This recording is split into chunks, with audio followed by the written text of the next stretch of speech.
आज़ाद बोल इंडिया आप देख रहे हैं, आपके साथ मैं आदिल खान आज़ाद। ईरान के सुप्रीम लीडर ने एक साइंटिफिक वार्निंग दी है और साथ ही एक खबर यह है कि ईरान के हमले की वजह से अमेरिका और इसराइल का मिसाइल ज़ख़ीरा ख़त्म हो गया। चलिए एक साथ नहीं एक एक करके इन खबरों को आपके सामने रखते हैं। सबसे पहले ईरान के रहबर का ऐलान सुन लीजिए।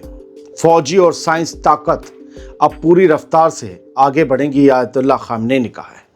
ईरान के रहबर सुप्रीम लीडर या supreme commander Ayatollah Sayyid Ali Khamenei ने ऐलान किया है कि इसराइल की ईरान पर हालिया जंग में उसे कोई भी मकसद हासिल नहीं हुआ, यानी इसराइल का कोई मकसद पूरा नहीं हो सका और आने वाला वक्त दिखाएगा कि ईरान की फ़ौजी और साइंस ताकत अब पहले से भी ज़्यादा तेज़ तरक्की करेगी। शहीद होने वाले टॉप मिलिट्री और साइंटिफिक लीडर्स को याद करते हुए ख़ामनेई ने कहा कि दुश्मन बेवकूफ़ भी है और कोताह नज़र भी है, यानी दूर की समझ ना रखने वाला है। उसका कोई भी मकसद कामयाब नहीं हुआ और अब हम और भी तेज़ कदमों से आगे बढ़ेंगे। उन्होंने 3 रोशन निशानियां गिनाई। वो सब्र और हिम्मत जो लोगों ने दिखाई, जो सिर्फ बड़े इनकलाबी दौरों में नज़र आती है। दूसरी, शहीदों की लीडरशिप में काम करने वाले इदारों की मजबूती, जिन्होंने एक बड़े नुकसान के बावजूद भी अपना काम नहीं रोका। और तीसरी, ईरानी आवाम की ताकत, जो एकजुट भी रही और पूरे हौसले के साथ दुश्मन के सामने डटी रही। आयतुल्लाह सैयद अली ख़ामनेई ने कहा कि ईरान की बुनियाद इतनी मजबूत है कि हर हमला हमें और मजबूत करता है। उन्होंने नौजवानों, आलिमों, फौजी अफसरों और साइंटिस्ट को जिम्मेदारियां याद दिलाईं। उन्होंने कहा कि नौजवानों को इत्तेहाद और इनकलाबी होश बनाए रखना चाहिए। दीनदारों को सब्र, सुकून और हिम्मत का पैगाम फैलाना चाहिए। साइंसदानों को हर सेक्टर में टेक्नोलॉजी को आगे ले जाना चाहिए और फौज को मुल्क की हिफाजत और ताकत में कोई कमी नहीं आनी देनी चाहिए। सैयद अली ख़ामनेई ने आखिर में एक गोल्डन जुमला कहा।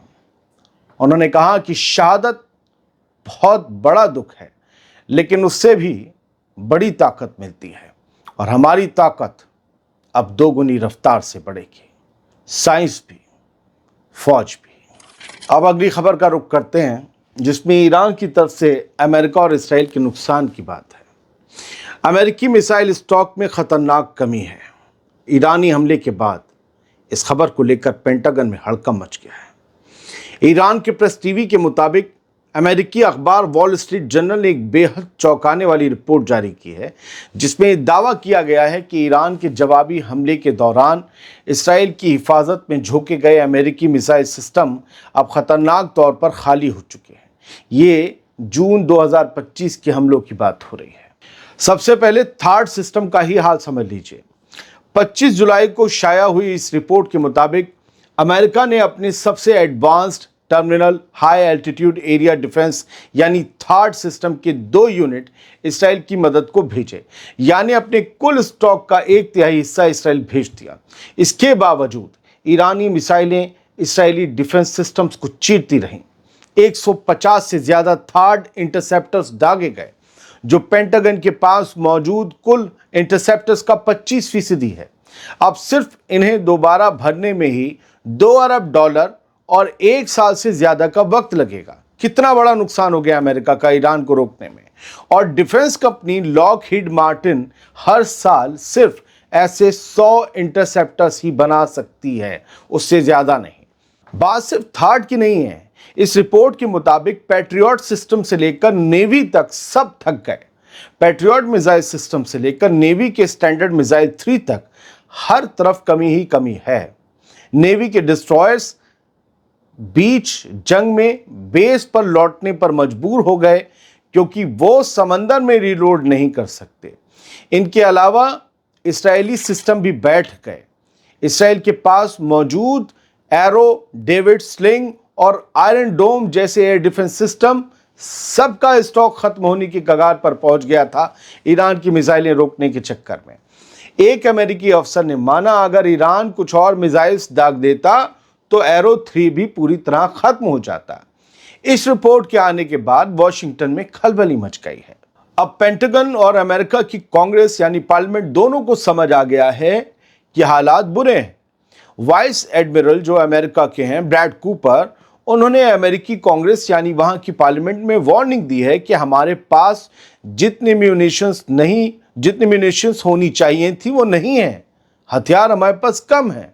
वहीं कुछ डिफेंस एक्सपर्ट्स ने साफ कहा है कि ईरान फिर से ऐसा कर सकता है, ईरानी ऐसा कर सकते हैं, लेकिन हम यानी अमेरिकन दोबारा इस तरह की तैयारी के बगैर नहीं लड़ सकते इस तरह की लड़ाई। मतलब साफ है कि ईरानी हमला सिर्फ इसराइल पर नहीं था, उसने अमेरिका के मिसाइल एम्पायर की असलियत भी खोल दी है। पेंटागन की मशीनरी अब खुद हाँफ रही है और दुश्मन देख रहा है कि सुपर पावर के स्टॉक अब सुपर लो हो चुके हैं। यानी कुल मिलाकर ये रिपोर्ट ये कह रही है कि इसराइल और अमेरिका ने सीज फायर का ऐलान करके खुद की इज्जत को और कचरा होने से बचा लिया था, वरना ईरान उन दोनों के इतने छेद करता अपनी मिसाइलों से कि उन्हें छेद ही लाल बना देता। आपको क्या लगता है कि क्यों करना पड़ा था ये सीज फायर? जरूर बताइएगा। और अब ईरान से जुड़ी एक और खबर, ये सियासत के मिजाज की है। ईरान के डिप्टी फॉरेन मिनिस्टर माजिद तख्त रवांची ने 25 जुलाई को इस्तांबुल में हुई न्यूक्लियर टॉक्स के बाद रात में यह बयान दिया कि ईरानी डेलीगेशन ने दो अहम बातें वहां साफ कर दी थी तुर्की में E3 के सामने। पहली ये कि ईरान के ऊपर लगी जालिमाना पाबंदियां यानी सैंक्शंस जो हैं वो ख़त्म कर दिए जाएं, और दूसरी ये कि भैया ईरान यूरेनियम एनरिचमेंट करता रहेगा, ये हक बरकरार रहना चाहिए, तब बात होगी। रवांची ने कहा कि ईरान NPT यानी कि नॉन प्रोलिफरेशन ट्रीटी के तहत जो हक रखता है उसे कोई छीन नहीं सकता, और यही बात उन्होंने ब्रिटेन, फ्रांस और जर्मनी के अफसरों के साथ मुलाकात में साफ तौर पर कही। ईरान का पैगाम बिल्कुल वाज़ेह था, न्यूक्लियर हक भी चाहिए और पाबंदियों से आज़ादी भी, यानी सैंक्शंस भी हटाओ। कि आप हमसे न्यूक्लियर डील चाहते हो, ठीक है, हम न्यूक्लियर डील करने को तैयार हैं। हम लिखकर बताओ कि गजनी की तरह पूरे बदन पे गुदवा कर घूमने को तैयार हैं कि भैया हम बम नहीं बनाएंगे, न्यूक्लियर तुम्हारी काहे लुप्पे ले रही, क्यों जो है आपकी हवा खिसक रही, जब हम कह चुके हैं, हमारे पास फतवा है आयतुल्लाह खामनी का कि बम नहीं बनाना है, ये इस्लाम के खिलाफ है, हराम है, हम बम नहीं बना रहे। आप कह रहे हो बम बना रहे हैं, हम बना रहे हैं बिजली। आपका वाला जो है वो चिंटू, वो बिजली के नाम पे बम बना के बैठा हो, कोई चेक करने वाला नहीं। हम बिजली बना रहे तो कह रहे हो बम बना रहे हो, तो हम बम नहीं बनाएंगे, बस हम ये लिख के देने को तैयार हैं। हम सिविल यूज के लिए यूरेनियम एनरिच करते रहना चाहते हैं क्योंकि हमें बिजली पैदा करनी है, ठीक है। तो ये कि यूरेनियम एनरिचमेंट करने दो, और फिर जब हम ये लिख देंगे, गवाही दे देंगे, पूरा वादा कर लेंगे कि हम बम कभी नहीं बनाएंगे, तो बदले में आप क्या करोगे भैया? हमारे ऊपर जो इतने सालों से पाबंदियां, जो सैंक्शंस लगा रखे हैं, वो हटा लो।